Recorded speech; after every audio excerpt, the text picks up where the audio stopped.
Hello and welcome to TreadheadS War Report. In these videos we will bring you in-depth interviews with many of the key people behind World of Tanks and anyone else interesting we find along the way. In this episode we will be showing you an interview between two of Wargaming.net's most prominent military and historical advisors. We apologise in advance for the poor sound quality, as at this point at Tankfest our microphone had taken a pretty hefty whack, so we recommend you turn on the captions provided to maximise your viewing experience. Conducting today's interview will be Treadhead's own Dorjan. Anyway, on with the interview. We're here with Wargaming.net's Chieftain and Challenger. Could you introduce yourself, lads? I'll go first then. I'm Chieftain. Real name is Nicholas. I'm at the North American office. Official title is Director of Military Relations. National Guard tanker. We've had Army National Guard, a couple of tours, Iraq, Afghanistan. I've been in tanks 15 years, give or take. Not as much as my good colleague here, however, Richard. And over. Hi, I'm Richard Cutlins, obviously known as the Challenger in game. Job spec exactly the same as Nicholas, to be fair, but I work for the European office. Retired from the army approximately 8 weeks and 3 days ago, not that I'm counting. Obviously most of my life I was in the 2nd Royal Tank Regiment, service-wise, 29 years and 8 months in the British Army, served on Chieftain, Challenger 1, Challenger 2, bit of experience with M1A2, Leopard 1, Leopard 2, etc. Well-earned titles of tank gods. So how are you enjoying Tankfest? Tankfest, to be honest, is my absolute favourite event of the whole year. Absolutely brilliant to be here, and fortunately this year we've got some good weather as well, so it's been a fantastic event. It's been very lucky. We've had no rain during the actual day. Almost no rain. Almost no. Very windy though. Very windy. Awesome. How about yourself? I'll tell you, my hat has blew off. I've been to Bovington a few times, and I have to say I've always managed somehow to miss Tankfest. It's almost a case of never meet a hero or be afraid to meet a hero, because you might actually be disappointed when you do. I'm not. This is great. Good. It's coming at you. It's you see all the old tanks running. I mean, where else are you going to see like a Matilda Mark I careening across the countryside at speed? Well, I say countryside, it's a little arena with a logo track around the back.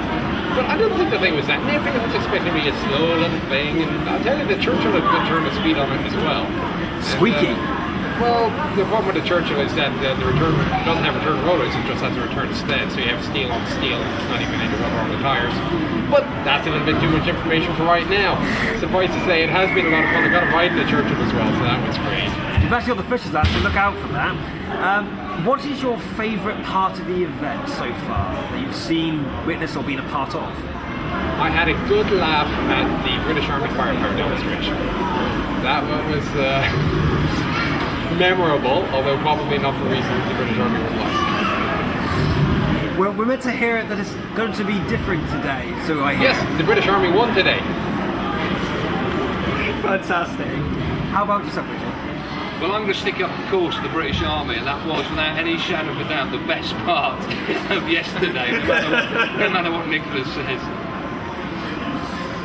Fantastic. And that was the best bit for you in the entire Tankfest. Is there any other moments here that stood out for you? Well, obviously for us, we are very tied up at the moment. I mean, where we popped our stance up today, we haven't actually had an opportunity yet to get around and see much of the rest of the museum, to be fair. But obviously it's great to talk to the players. So of the tanks you've witnessed here today or yesterday, how are they performing here in the arena under high maintenance than they do on the battlefield? Well, obviously, I mean, a lot of the collection are extremely valuable and, shall we say, a bit temperamental. I mean, the prime example, the Black Princess is supposed to be running this weekend. Black Princess, unfortunately, blown a head gasket, so we can't see that today. So they do tend to take, obviously, extreme care of them. They don't tend to push them to obviously the extremes that they could do in the battlefield, which is good. Yes, which is definitely good. Have you got anything to add? No, not particularly. I mean, you have a very limited size of the arena. It's only 150 yards long. A tank can only get up to a certain level of speed at that point anyway. They're confined to the track, so maneuver is limited. Only so many obstacles across. You have the mound and a little AVLB laid bridge. That's about it. So you're not going to see the full range of capabilities of an armored vehicle, unfortunately. What about the Challenger 2? Because I'm sure you guys have seen that in actual combat situations compared to in the arena, because that's a fully operational tank. There is absolutely no comparison between a tank going full kilt in an open battlefield than there is parading around in a circle. No, I'm not trying to disparage Tankfest. Of course, it's still beautiful display. There's only so much that they can do here. They really are thinking about the environment.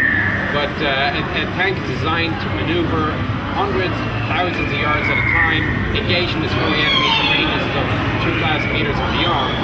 We're limited to blank fire 100 meters at the one end to the other. So firepower and maneuver is the focus of a tank. You can't do the maneuver in something this small, so it's not really too comparative.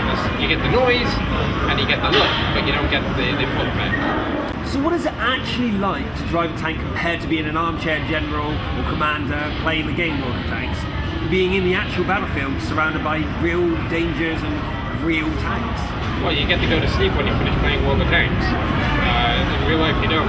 The most information overload I've ever been through is my first time running as a platoon leader. So I'm controlling my tank, controlling the crew in the tank, looking around trying to figure out where the heck I am compared to where the terrain is, where I should be, where my other tanks are compared to where I should be.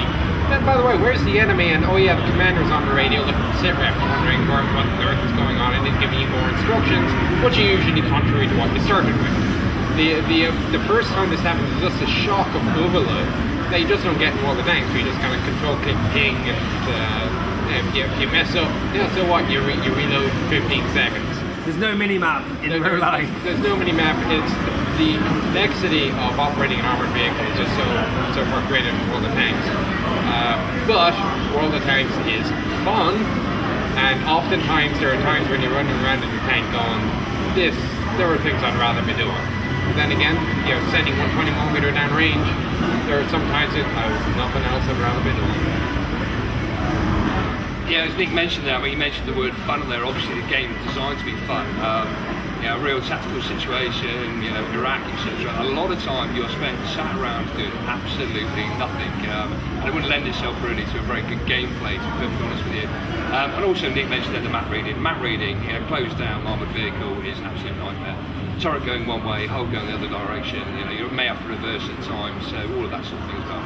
And obviously, the ultimate bonus is at the end of the day, you don't tend to get shot by anything when you're sitting at home, which is a massive bonus.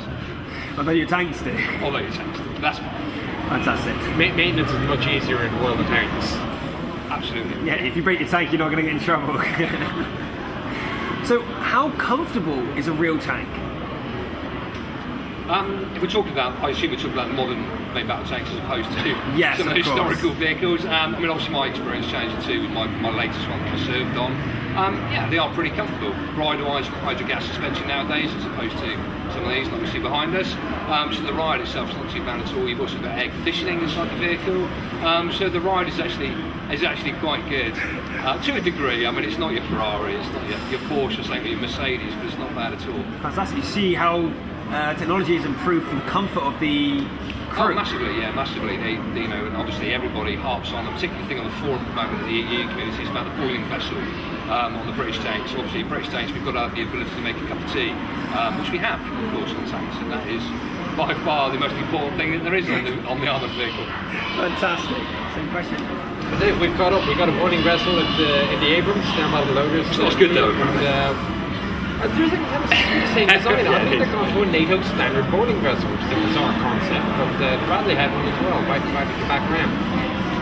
The other thing that we're kind of jealous of, that you guys have that we don't in the Abrams, is the track tensioning system, where the driver just pushes the button and you're done in 30 seconds. Yeah, but for the Abrams, no, it's bitter. That was a piece of equipment that cost far too much money, so they didn't install it. It takes us 20 minutes to do the same job. But in terms of comfort, the tank is not designed to be comfortable, it is designed to be survivable. And as insofar as crew comfort will keep you alive, yes. But beyond that, my turn of phrase is, why carry a weapon when your weapon will carry you? So it's much easier to lug around your 7.62mm machine gun or your caliber 50 if the tank is holding the weight. And your backpack is also much lighter. You do a 30km road march in 40 minutes, 50 minutes, give or take. Yeah, on foot, not so much. So it's a civilized warrior's way of going to it. So what's the most comfortable tank you've been in? I think we've already touched on yours, but out of all the American tanks which aren't so comfortable, which one's your favourite? It's actually a pretty difficult question, because as I said, none of them are really designed to be comfortable. The Abrams provides like a Cadillac. The suspension is wonderful, And as a commander, I'm not worried. I'm 2 meters tall, 6'5". There are some seats that I have issues with. Commander seat, though, I'm just standing with my head out the hatch, so head there isn't much of an issue. So I really very much enjoy the Abrams. On the other hand, it's easier to say which is the most god-awful vehicles you've ever been in your life. One is the AMRAAM, the RG-31. And of course, a lot of the World War II vehicles, like the 8-Panzer 38Ts, a crude nightmare. There are some other ones there. I was inside the Tiger today, and I cannot physically drive the Tiger. My legs are just too short. No, they're not. My legs are too long. The pedals are too short.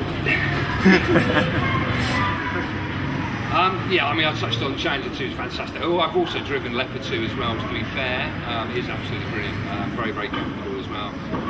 Perhaps one of the most god-awful ones I ever drove quite recently as well was the T64, which was actually pretty, I'm only 5'10", and I actually found that pretty uncomfortable. So, poor Nick, I think, would have certainly little chance of closing down in there and actually driving it. But for us, obviously, British-wise, 432 is probably the most ropiest vehicle I've ever driven in my life. When it wasn't broken down, it was just incredibly uncomfortable. So, not in real life, but in the game, what is your favourite tank to drive? I have to say that my favourite is the Churchill, for no other reason than I love the history of the Churchill, and I think like a lot of World Tanks players, you get a particular vehicle where you feel an affection to. It is not the best, certainly not the worst either, but I just absolutely adore the Churchill. I kind of go for the American T-34 Heavy. Ooh! It's not, I mean, it is not the tank that I have the best frame rate in, but it is just so satisfying to get that 120mm boom! And you know it'll penetrate when it goes through. I mean, after it got turned into a Tier 8 premium, it lost a little bit of the fun, but the T-32 is pretty fun as well. I just like mobility is one that makes a good fun tank. I enjoy the Churchill, don't get me wrong. I really do enjoy it. That little 6-pounder is a great little autocannon. But for me, I think the tank's all about mobility and maneuver. And the Americans, well, firepower helps here, yes. Not much fun getting around the side if you still can't hurt the guy. We have an expression with World of Tanks and Churchills. You don't trundle into battle, you sail. Yep, I believe it. Fantastic. Have you a memorable moment in World of Tanks? It's a year and a half, I'm sure. I mean, I have had one or two epic games where I was going to toot my own horn. I think it was in the T-34 actually, back before it got turned into a Tier 8. The enemy had gotten onto our cap. They were at 100% cap, and I reset it twice from 100%. Went around and then killed all the enemy, and we won the game. There was just pure epicness, and of course, it was 4 replays, and I never got to keep it. So I'm telling you that now, and you go, yeah, the fish was this big. Probably at the moment, we've had lots of memorable games. At the moment, the problem we have is everybody now assumes our in-game names. We're starting to get obviously known on the forum and that, and they assume it's either kill the courier, they decide to kill us anyway, or the friendlies turn on us and decide they want to kill us as well purely because we're wargaming, and they think they're going to get some gold out of it. So at the moment, we're all debating perhaps we need new accounts. I just tell them, they'll ask, hey, did I get gold for killing you? I said, no, but you get satisfaction. Okay, well, I guess we'll live with that. Fantastic, fantastic. Do you have a battle cry?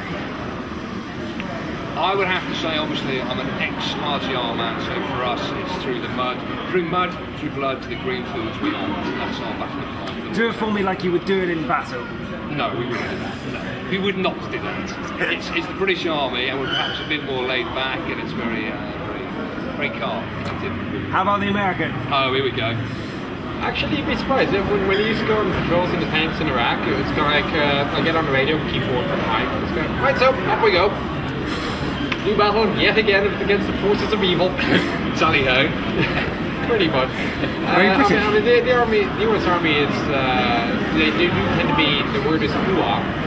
And it's quite often where I wish to dear God somebody in a higher ranking position got rid of that idea, but unfortunately it doesn't seem to be happening. But there's no battle cries per se. I mean, I do have one that I put on my personal account, but it's an anonymous account. If I said it now, you'd all recognize it, so I do that. But it is a Monty Python quote, And it's amusing how many people will recognise the movie and how many people will, what the hell is he talking about? So now we know to look out for a Monty Python quoting tank that you don't recognise. That's pretty much giving a game away. I'm not the only Monty Python fan on World of Tanks either, so we'll do well. So for Equestria, we'll probably do. Fantastic, fantastic. Do you have anything, now this sounds like a silly question, that is you? What makes you instantly recognisable? No. Other than the Cap Stetson, that started out, about 5-6 months ago, and we decided it's probably a good idea to have some way of just identifying as a chieftain at an event, because I am a relatively public figure, and being a cavalryman, it was pretty much, okay, well, let's go to Stetson. I don't do any patterns on my tanks or anything else like that.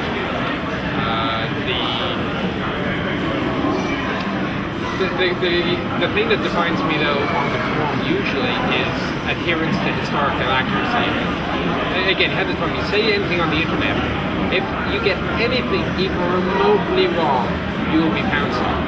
And so I make sure if I state something as a historical fact, I've not just gone to a book and looked at it, I've as much as possible gone to a primary source and looked it up.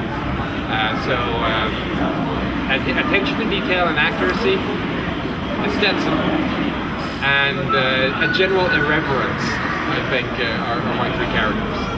In fact, you're really, really tall.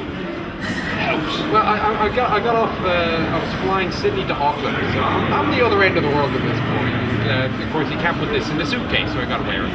Go through customs, get out the other end. New Zealand customs are pretty hard. They were nice about it, but they're very, very thorough. And I'm at the kiosk, the ATM, trying to get some money for my taxi, and some guy just walks up to me and says, "This looks a bit weird. Are you the chieftain?" So, well, actually, I am. So, I figure as much. There can't be too many 2-meter tall people wearing US cavalry hats around here. Yeah. Well, thank you, Chieftain and Challenger, for being with us today and answering the questions and just being awesome guys. Right, you're most welcome, sir. Thanks, it was an absolute pleasure. We hope you've enjoyed this edition of Treadheads. Like this video and stay tuned to our YouTube channel for more episodes. To keep up with our heavy metal antics, follow us on Facebook. And as always, This is TreadheadS.